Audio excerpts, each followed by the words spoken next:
Hello and welcome to our next episode in our journey through 12th Nights. We're on to Act 2, Scene 4. And we've done all of these so far, and that is where we are right now. Just get the pointer ready. There we go. So we're on 4. So let's jump into it straight away. So we finished on the party scene last time, and now we cut over back to Orsino, and we've also got some Viola here as well. We got Curio. Some minor characters here as well. They distracted me then for a second, those cheeky minor characters. But anyway, so we return back to the music motif. Give me some music imperative there. Links to Orsino's high social status. You can make a connection there with that from Shakespeare there.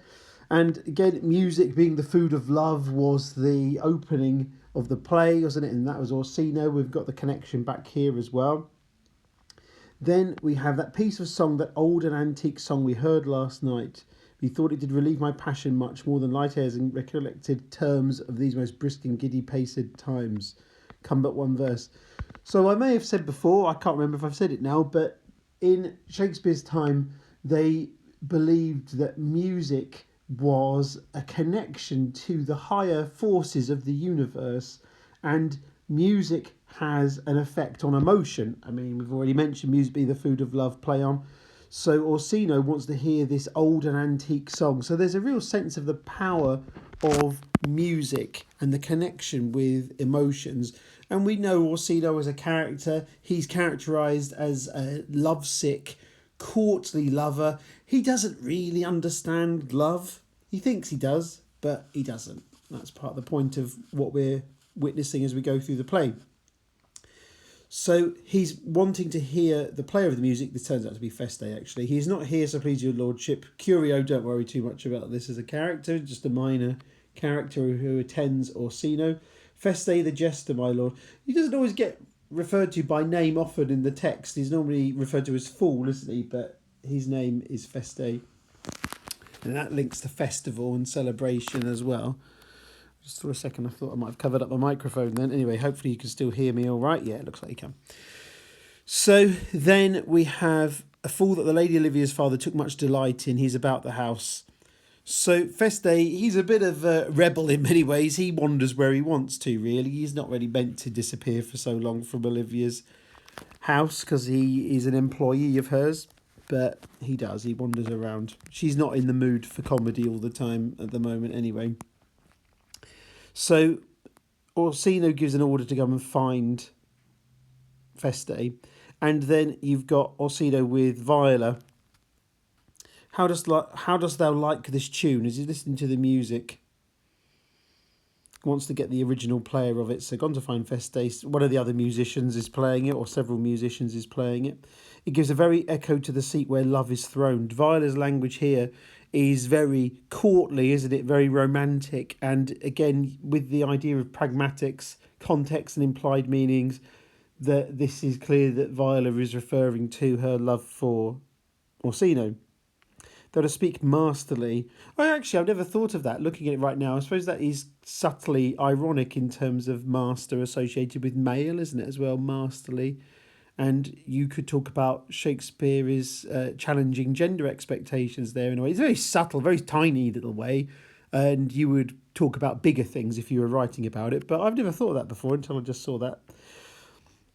My life upon it, thou young though thou art, thine eye hath stayed upon some favour that it loves, hath it not, boy? So Orsino, he doesn't really understand love, actually, but he can recognise it. He can tell that Viola is in love a little by your favour, so that is actually a bit of litotes there, a bit of understatement for effect. What kind of woman is it of your complexion? Now that seems very strange, doesn't it? When it, like, in terms of context, that you wouldn't really expect that, or Orsino wouldn't be expecting that within the social context of the era as well. What kind of woman is it of your complexion? So that is a slightly unusual response straight away for the context of the time. She's not worth thee then. What years in faith? So Orsino's being modest about his own appearance there as well. What years in faith? About your years, my lord. So this is all about Shakespeare's using pragmatics here. There's dramatic irony as well, of course, because the audience know that Viola is in love with Orsino. And they're actually, Orsino is talking about, I'm sorry, go backwards. Viola is talking about Orsino. Too old, by heaven, let still the woman take an elder than herself. So this reflects cultural values of the time as well. So the idea is the prevailing cultural norm is of men and women marrying, the man being older than the woman. That's the kind of cultural expectation. Actually, it didn't always happen. Even in Shakespeare's time, it wasn't necessarily always going to be like that. But this is what Orsino recommends. So wears she to him, so sways she level in her husband's heart. For boy, however we do praise ourselves, our fancies are more giddy and unfirm, more longing, wavering, sooner lost and worn than women's are. So he refers to differences between men and women. And again, this is ironic because he thinks he's talking to a man, doesn't he? And it's a woman. So really, you could argue here, you could link this to crossing of gender boundaries as well. Shakespeare say, well, actually, really, all the differences in men and women are superficial constructs, because actually Orsino can't tell the difference between Viola actually being a woman herself and she's disguised as a man. He thinks she's a man, so he takes her at that, what he sees as face value. So some interesting things to explore there. Then let thy love be younger than thyself. Sorry, I'm garbling my words here. Or thy affection cannot hold the bent, for women are as roses whose fair flower, being once displayed, doth fall that very hour. So you have a simile, and then actually it's extended metaphor as well. And so they are, alas, that they are so, to die even when they to perfection grow. So this sounds like Viola's agreeing with Orsino, but really the implication is it's Viola feeling sad that she can't actually be with Orsino. Well, that's how I interpret it anyway. Here comes Feste. He's coming in to play some music. Oh, fellow, come, the song we had last night. So he wants to hear this nice song that he heard Feste play.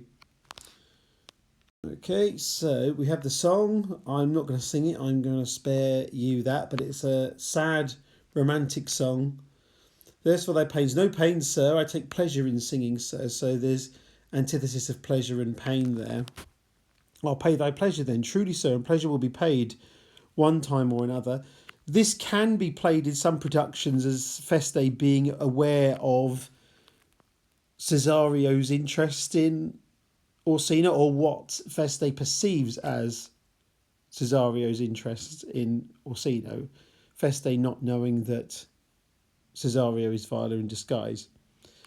So it could be the idea of Feste is aware of what he thinks is a homosexual relationship. Some productions will emphasise that more than others. Then off goes the fool. Let all the rest give place.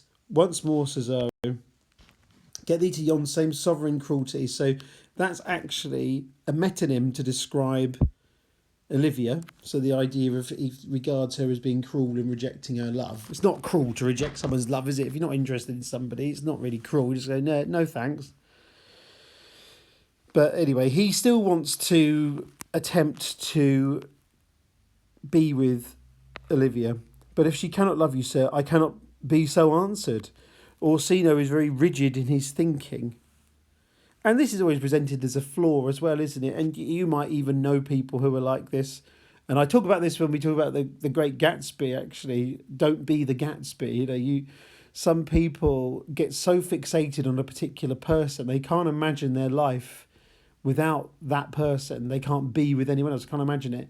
And it ruins their life, really, all the time, makes them miserable. And sometimes, like in The Great Gatsby, actually, sometimes that person isn't suitable for that person, and it's just going to be toxic as a relationship. So I always say, don't be the Gatsby. Olivia isn't as bad as Daisy Fay in Great Gatsby, but the idea is the same, I think. Orsino is wasting his time going after someone who's not interested in him. In Daisy's case, she's interested in Gatsby. Anyway, well, that's maybe for a future video series, possibly. So just ignore me for now. Or go and read The Great Gatsby, because it's very good. Anyway, then mine is all as hungry as the sea. Oh, I highlighted that because that's a nice little simile there as well. This talks about his appetite for love. Do you know about love, basically? And then the answer is too well what love women to men may owe. Again, more dramatic irony. Yeah, I know all about how much women love men. My father and a daughter loved a man, as it might be perhaps were I a woman, I should your lordship. So imagine if I was a woman, I'd be in love with you. Isn't that interesting?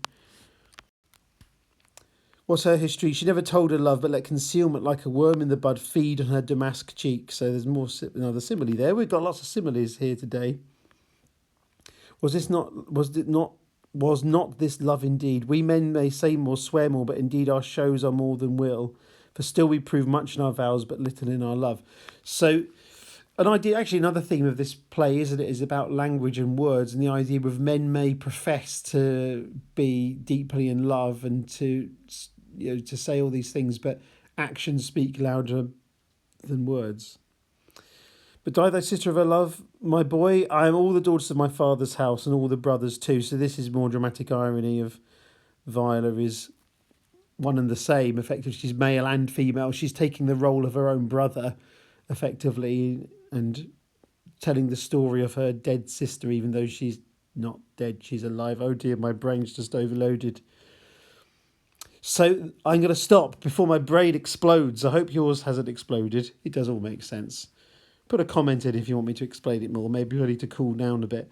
Anyway, I hope you enjoyed that. Like, comment, subscribe, look at my other videos, and have a great day or night, whatever you're doing. Thank you, and tune into the next one. Goodbye.